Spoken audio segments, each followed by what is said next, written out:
Hello guys, आप सभी का स्वागत करता हूं हमारे इस YouTube चैनल में जिसका नाम है रैंक ऑन स्टडीज। मेरा नाम है बलविंदर सिंह और मैंने पंजाब यूनिवर्सिटी से एमए किया है। उसके बाद यूजीसी नेट क्लियर किया था पॉलिटिकल साइंस में। और हम अब जैसे कि हमने पिछले लेसन में देखा था 1853 का चार्टर एक्ट, उसके बाद हम अब आगे पढ़ेंगे कि देखेंगे कि कैसे अब 1858 में हमें एक और गवर्नमेंट ऑफ इंडिया के नाम से एक्ट देखने को मिलता है। उसके बाद फिर 1861 में और उसके बाद 1892 में काउंसिल एक्ट देखने को मिलते हैं। तो पहले मैं आपको ये बताऊंगा कि काउंसिल एक्ट और चार्टर एक्ट में फर्क क्या होता है। मेनली तो चार्टर एक्ट थे, चार्टर एक्ट जो दिए जाते थे ईस्ट इंडिया कंपनी को ब्रिटिश क्राउन के द्वारा, वो इसलिए दिए जाते थे कि आपको भारत में जो ट्रेड करने के लिए आपको राइट दिए जाते हैं, आपको मोनोपोली दी जाती है। ठीक है जी, इस प्रकार आप कह सकते हो कि ये एक प्रकार का लाइसेंस था ईस्ट इंडिया कंपनी के लिए भारत में ट्रेड करने के लिए। उसके बाद क्या होता है कि 1858 में गवर्नमेंट ऑफ इंडिया के नाम से एक और एक्ट आता है जिसको हम गवर्नमेंट ऑफ इंडिया एक्ट कहते हैं।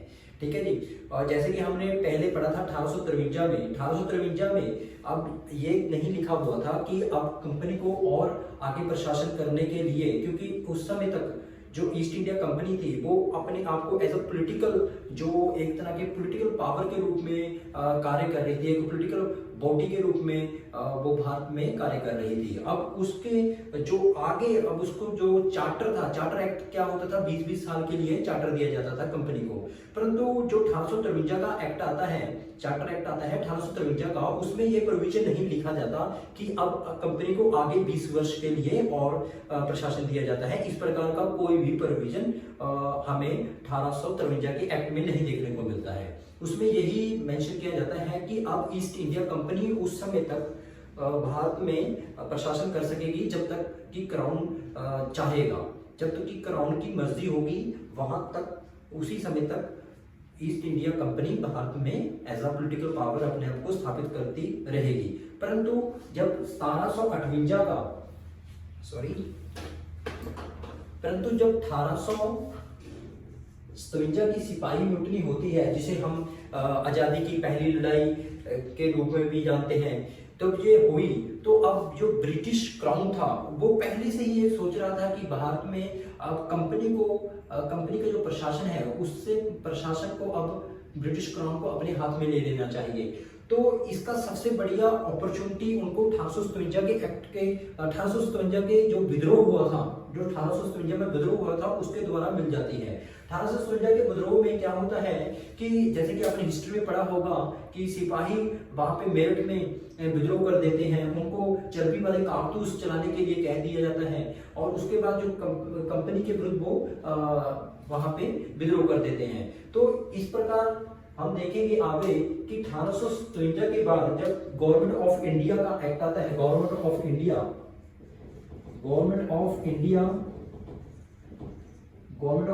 एक्ट 1858, इसके नाम से जब ये एक्ट आता है तो इसमें क्या क्या प्रोविजन की जाती है, इसकी क्या महत्ता थी, इस बारे में हम पढ़ेंगे। तो पहला मैं आपको बताऊंगा कि कारण क्या था। कारण यही था कि पहला तो एक तो जो पहले क्या क्या कारण थे इसको ले आने के लिए, पहला कारण तो ये था कि डिससैटिस्फैक्शन थी,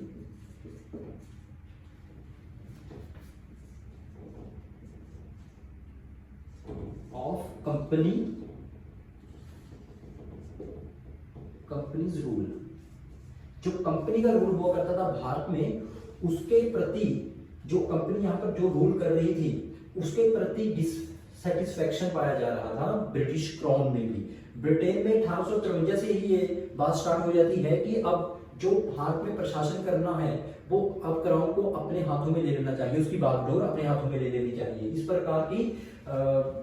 प्रकार की वहां पे पहले से चल रही थी, इस प्रकार की विचार बटांद्रा वहां पे पहले से ही बातें हो रही थी। और दूसरा जो कारण था, उस समय तक ड्यूल सिस्टम चल रहा था भारत में। जो आपको याद होगा कि जो पिट से इंडिया एक्ट आता है उसमें ड्यूल सिस्टम की शुरुआत हो जाती है भारत में। परंतु ये ड्यूल सिस्टम होता है, इसके बीच क्या होता है कि एक तरफ तो आपको बोर्ड ऑफ कंट्रोल देखने को मिलता है और दूसरी तरफ तो आपको जो आता होता है कोड ऑफ डायरेक्टर्स होते हैं। तो इन दोनों बॉडीज थी जो प्रशासन करने के लिए बनाई गई थी, ये मेनली पॉलिटिकल पावर्स को संभाल रही थी और commercial activities court of director किया करती थी। तो इन दोनों के बीच में निरंतर जो है था, उनके बीच में तसल्लुस होता रहता था। इन दोनों को भी अब समाप्त कर दिया जाता है। ड्यूल सिस्टम था, इसकी भी ड्यूल सिस्टम अब फेल हो चुका था। ड्यूल सिस्टम फेल हो चुका था उस समय तक, और इसको भी अब अबॉलिश कर दिया जाता है। और जो तीसरा कारण क्या था कि भारतीय निरंतर ही डिमांड कर रहे थे, डिमांड बाय इंडियंस के द्वारा ये निरंतर ये डिमांड हो रही थी कि भारत में अब अच्छा प्रशासन आए, ठीक है जी, क्योंकि कंपनी अपना जो अत्याचार थे वो दिन पर दिन बढ़ाती जा रही थी। इस कारण अब ये ब्रिटिश क्राउन का भी ये मानना था कि भारत में उसको प्रशासन की बागडोर अपने हाथों में संभाल लेनी चाहिए। तो ये मुख्य रूप से 3 कारण हमें देखने को मिलते हैं। और इसके बाद 1 नवंबर 1858 को महारानी विक्टोरिया के द्वारा एक प्रोक्लेमेशन को जारी किया जाता है। और ये जो लॉर्ड कैनिंग इस प्रोक्लेमेशन को पढ़ते हैं। इसमें मुख्य रूप से यह लिखा जाता है कि भारत में अब जो पहले ईस्ट इंडिया कंपनी यहाँ पे प्रशासन कर रही थी, उस प्रशासन को अब समाप्त कर दिया गया है और ये प्रशासन अब सीधा ब्रिटिश क्राउन के हाथ में आ गया है। और इसके साथ ही उसमें ये भी लिखा जाता है कि अब भारतीयों के साथ किसी प्रकार का दुर्व्यवहार नहीं किया जाएगा। जो भारतीय राजे हैं उनका मान सम्मान किया जाएगा, उनकी टेरिटरी को किसी प्रकार से एक्वायर नहीं किया जाएगा और भारतीयों को उच्च पदवी दी जाएगी। उनके साथ पदवी देने के संबंध में किसी प्रकार का कोई भेदभाव नहीं किया जाएगा। इस प्रकार की उसमें ऐलान किए जाते हैं महारानी के द्वारा। और उनसे ये भी कहा जाता है कि जो ब्रिटिश एम्प्लॉयज भारत में जो कार्यरत हैं उनके प्रति भारतीय अपनी संवेदनशीलता रखेंगे, उनके प्रति वफादार बने रहेंगे। इस प्रकार की उसमें ऐलान किए जाते हैं प्रोक्लेमेशन में।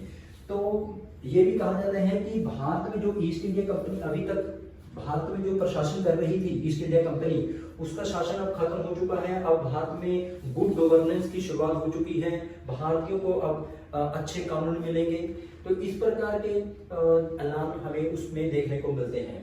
तो जो पहला इसमें प्रोविजन किया जाता है, जो 1858 का फिर जो गवर्नमेंट ऑफ इंडिया के नाम से एक्ट आता है, इसके गवर्नमेंट ऑफ इंडिया जहां भी आपको देखने को मिलेगा, ये वर्ड गवर्नमेंट ऑफ इंडिया जहां भी आपको देखने को मिलेगा, इसका अर्थ ये होगा कि भारत में रिस्पॉन्सिबल गवर्नमेंट बनाई जाएगी। और जैसे आपने चार्टर एक्ट बताया था, मैंने चार्टर का अर्थ था ईस्ट इंडिया कंपनी को भारत में ट्रेड करने का लाइसेंस देना, ठीक है जी। इसके बाद जो गवर्नमेंट दिखेगा, गवर्नमेंट ऑफ इंडिया, इसका अर्थ था भारत में जिम्मेवार गवर्नमेंट स्थापित करना। इसके बाद आपको देखेगा काउंसिल एक्ट वहां पर देखने को मिलेगा जहां पर हमें एग्जीक्यूटिव और लेजिस्लेटिव के बीच उनकी पावर्स को नियंत्रित करने के लिए उस संबंध में जो भी प्रोविजन किए जाएंगे वहां पर काउंसिल एक्ट आएंगे, ठीक है। जैसे हम 1861 का काउंसिल एक्ट पढ़ेंगे। तो पहले हम पढ़ेंगे 1858 का एक्ट। 1858 में क्या क्या इस एक्ट के द्वारा क्या क्या इसके क्या प्रोविजन थे, उनके बारे में हम देखेंगे, ठीक है जी। तो पहला प्रोविजन हमें जो देखने को मिलता है वो होता है ट्रांसफॉर्मेशन ऑफ पावर्स।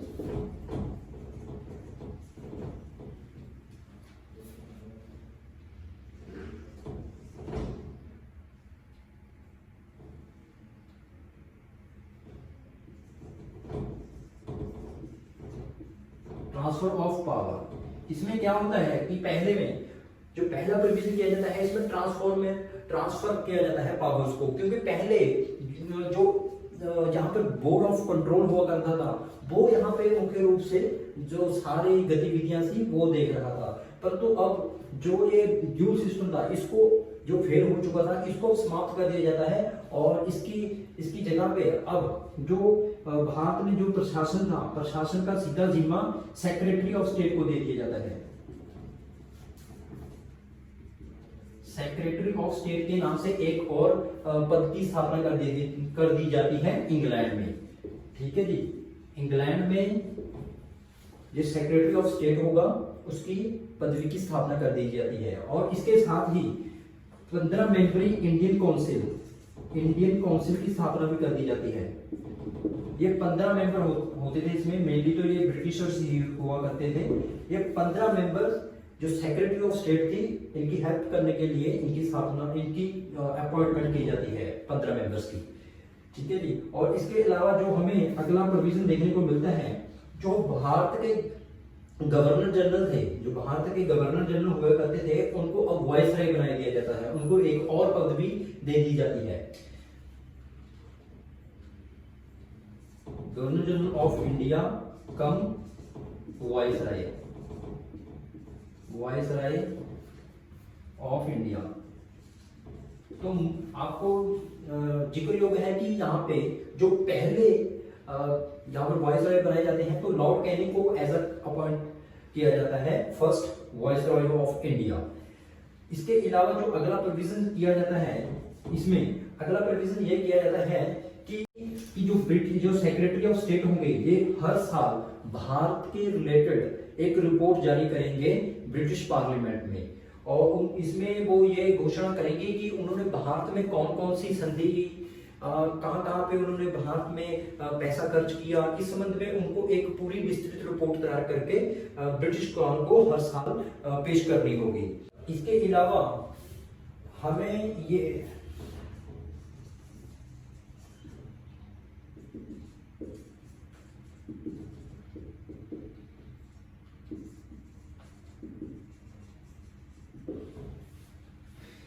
इसमें यह भी प्रोविजन की जाती है कि जो ब्रिटिश पार्लियामेंट में जो सेक्रेटरी स्टेट होंगे, उनको हर साल एक रिपोर्ट देनी होगी। तो इस प्रकार हम देखेंगे, परंतु इसमें किसी भी प्रकार के ये प्रोविजन नहीं किए गए कि भारत में किसी प्रकार की जिम्मेवार सरकार की स्थापना की जाए। ठीक है जी। तो इसके अलावा जब हम फिर अगला, इसके बाद फिर अगला एक काउंसिल एक्ट आता है 1861 का, उसके बारे में हम पढ़ेंगे अब।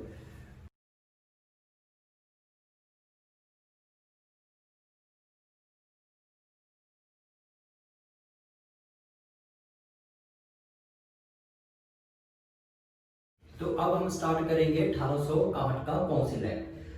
काउंसिल एक्ट जहां भी हमें देखने को मिलता है, यहाँ पर हम देखेंगे कि एक तरफ तो आपको एग्जीक्यूटिव देखने को मिलेगा और दूसरी तरफ आपको लेजिस्लेटिव देखने को मिलेगा। लेजिस्लेटिव काउंसिल और एग्जीक्यूटिव काउंसिल, उन दोनों की जो जो उनके संबंध में प्रोविजन किए जाते हैं, वहां पे काउंसिल एक्ट लाया गया। तो पहला जो 1861 का क्या क्या कारण थे, वो मैं आपको बता देता हूँ पहले आपको इन शॉर्ट।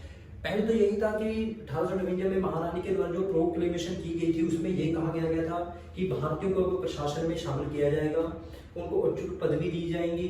तो इस प्रकार की जो जो भी उन्होंने वादे किए थे, उनको वादों को पूरा करने का समय आ चुका था, इसलिए 1861 का ये एक्ट आता है। इसके अलावा भारतीयों और जो ब्रिटिशर्स थे, उनके बीच मिसट्रस्ट कायम हो चुका था उस समय तक। तो इस जो भी उनके बीच अविश्वास की स्थिति पैदा हो चुकी थी, उसको खत्म करने के लिए ये काउंसिल एक्ट को लाना बहुत जरूरी था। अब जो ब्रिटिशर्स थे, उनको भी ये समझ में आ चुका था कि भारतीयों को अब प्रशासन में लेना शुरू करना पड़ेगा, नहीं तो किसी प्रकार का हमें 1857 जैसा विद्रोह हमें फिर से देखने को मिल सकता है। तो इन कारणों के कारण काउंसिल एक्ट 1861 आता है। तो इसमें हम जो इसकी प्रोविजन थी, उसके बारे में हम पढ़ेंगे अब। तो पहला जो प्रोविजन इस एक्ट में किया गया, जो पहला प्रोविजन ये किया गया कि पहले यहाँ से डिसेंट्रलाइजेशन की शुरुआत हो जाती है। क्योंकि पहले आप देखोगे कि आपने देखा होगा जैसे कि जो प्रोविंसेस थे, प्रोविंसेस में सिर्फ जो गवर्नर थे और उसकी काउंसिल हुआ करती थी, वो कार्य कर रही थी। वहां पर किसी प्रकार की लेजिस्लेटिव काउंसिल्स की स्थापना नहीं हुई थी। जैसे कि आपने देखा कि 1853 में एग्जीक्यूटिव और लेजिस्लेटिव दो अलग निकाय बन जाते हैं। उसी प्रकार से अब जो प्रोविंसेस थे, प्रोविंसेस में भी ये शुरुआत हो जाती है। पंजाब और मेनली आप देखोगे पंजाब, बॉम्बे, मद्रास और नॉर्थ वेस्टर्न प्रोविंसेस, इसमें इसकी शुरुआत हो जाती है न्यू लेजिस्लेटिव काउंसिल की। तो जो पहला पॉइंट लिखेंगे वो पॉइंट होगा legislative council in presidencies, Madras, Bombay, Punjab, north western province. ठीक है जी। तो इसके अलावा जो दूसरा पॉइंट हमें देखने को मिलता है इस एक्ट के थ्रू, वो ये पॉइंट देखने को मिलता है कि जो सेंट्रल लेजिस्लेटिव थी, जो सेंट्रल लेजिस्लेटिव थी उसको एक्सपैंड कर दिया जाता है। Expansion of central legislative council. जैसे कि आपको मैंने पहले बताया था कि जो सेंट्रल लेजिस्लेटिव काउंसिल थी उसके भी 6 मेंबर हुआ करते थे पहले। वैसे तो उसके भी 12 मेंबर थे, जैसे कि मैं आपको बताया था कि एग्जीक्यूटिव काउंसिल और लेजिस्लेटिव काउंसिल। लेजिस्लेटिव काउंसिल इसके 6 मेंबर थे और इसके 6 मेंबर थे। ये प्रोविजन हमें देखने को मिली थी 1853 के एक्ट के द्वारा। परंतु अब क्या होता है कि 1800 काउंसिल एक्ट जो आता है 1861, इसके बीच और जो एडिशनल मेंबर है उनको अपॉइंट करने की इसमें प्रोविजन कर दिया जाता है। अब ये 6 मेंबर से और 12 मेंबर, इसके दरमियान और मेंबर अपॉइंट किए जा सकते थे। ठीक है जी। तो मेनली आप कह सकते हो कि जो सेंट्रल लेजिस्लेटिव काउंसिल थी उसके मेंबर्स की जो संख्या थी उसको इंक्रीज किया जाता है।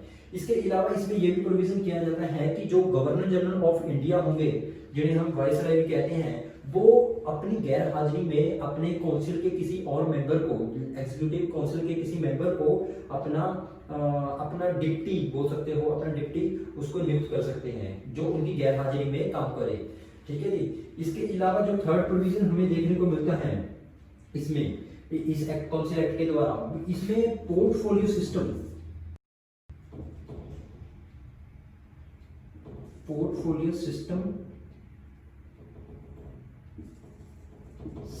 स्टार्टेड। इस एक्ट के द्वारा पोर्टफोलियो सिस्टम की शुरुआत हो जाती है। पोर्टफोलियो सिस्टम का क्या अर्थ है? जैसे कि हम आज देखते हैं कि भारत में बहुत प्रकार की यहाँ पर मिनिस्ट्रीज काम कर रही हैं गवर्नमेंट ऑफ इंडिया के अंदर। जैसे आपको डिफेंस मिनिस्ट्री देखने को मिलती है, फिनांस मिनिस्ट्री देखने को मिलती है, इसी प्रकार आपको एजुकेशन मिनिस्ट्री देखने को मिलती है। तो इन सभी मिनिस्ट्रीज के किसी न किसी जो मंत्री हैं, जो कि मंत्री हैं, किसी इसके जो लेजिस्लेटिव काउंसिल के मेंबर हैं और वही एग्जीक्यूटिव के मेंबर हैं, उनको इस जो विभाग है उनका हेड बना दिया जाता है। उसी प्रकार की शुरुआत अब 1859 में इस एक्ट के द्वारा स्टार्ट हो जाती है। ठीक है जी। लॉर्ड कैनिंग थे भारत के उस समय वाइसराय, वो भारत में पोर्टफोलियो सिस्टम की शुरुआत करते हैं, जिसमें कि पर्टिकुलर डिपार्टमेंट का एक व्यक्ति को हेड बना दिया जाता है ताकि प्रशासन में कार्यकुशलता आ सके। इसके अलावा जो हमें अगला प्रोविजन देखने को मिलता है वो ये देखने को मिलता है कि ऑर्डिनेंस की पावर दे दी जाती है। Ordinance power given to governor general of India. Governor general of India को ऑर्डिनेंस की पावर दे दी जाती है। जब लेजिस्लेटिव काउंसिल, जैसे कि आज हम देखते हैं कि हमारे माननीय राष्ट्रपति के पास आर्टिकल 123 के अनुसार उनको ऑर्डिनेंस पावर दी गई है, जिसके मुताबिक वो जब संसद का कार्य ना चलता हो और देश को किसी फौरन या आप बोल सकते हो किसी इमरजेंसी कानून की जरूरत पड़ जाए तो ऑर्डिनेंस को जारी कर दिया जाता है। उसी प्रकार का प्रोविजन इस एक्ट के द्वारा गवर्नर जनरल ऑफ इंडिया के लिए किया जाता है। इसके अलावा जो हमें अगला प्रोविजन देखने को मिलता है इस एक्ट के द्वारा, वो विटो पावर दे दी जाती है। विटो पावर दे दी जाती है governor general of India and secretary of state को। सेक्रेटरी ऑफ स्टेट को विटो पावर भी दे दी जाती है। इसमें क्या अर्थ होगा कि सेंट्रल लेजिस्लेटिव द्वारा पास किया गया कोई भी bill governor general of India के द्वारा विटो जो उसकी पावर है उसको यूज करके उस मते को वो रोक सकते हैं, उस बिल को रोक सकते हैं। इसीलिए इसके अलावा जो सेक्रेटरी ऑफ स्टेट हैं जो इंग्लैंड में कार्यरत हैं, वो भी जो सेंट्रल लेजिस्लेटिव काउंसिल है उसके द्वारा पास किया हुआ बिल और गवर्नर जनरल ऑफ इंडिया के द्वारा प्रस्तावित बिल को भी सेक्रेटरी ऑफ स्टेट अपनी विटो पावर के द्वारा उसको रोक सकते हैं। इसके अलावा हमें छठवां प्रोविजन जो इस एक्ट में देखने को मिलता है, जो प्रोविंसेस में जो लेजिस्लेटिव काउंसिल की स्थापना की जाती है, जैसे कि आपको मैंने ये बताया कि मद्रास, चेन्नई और पंजाब नॉर्थ वेस्ट प्रोविंसेस में लेजिस्लेटिव काउंसिल की शुरुआत कर दी जाती है, जिसमें कि जिसमें कि 4 से लेकर 8 मेंबर हो सकते थे, जिनके बीच आधे मेंबर नॉन ऑफिशियल होने जरूरी थे।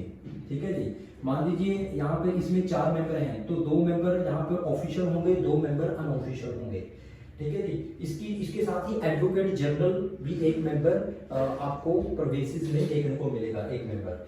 ठीक है जी, इसके अलावा जो ये स्टेट लेजिस्लेचर होंगी, जो स्टेट लेजिस्लेचर होगी जिनको हम प्रोविंसेस बोल रहे हैं, इनके पास किए हुए बिलों को, इनके पास किए हुए बिलों पर जो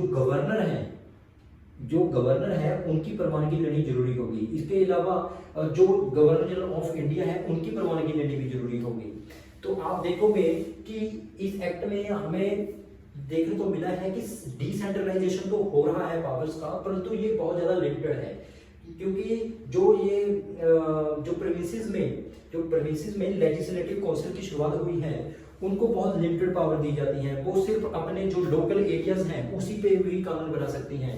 इसके अलावा जो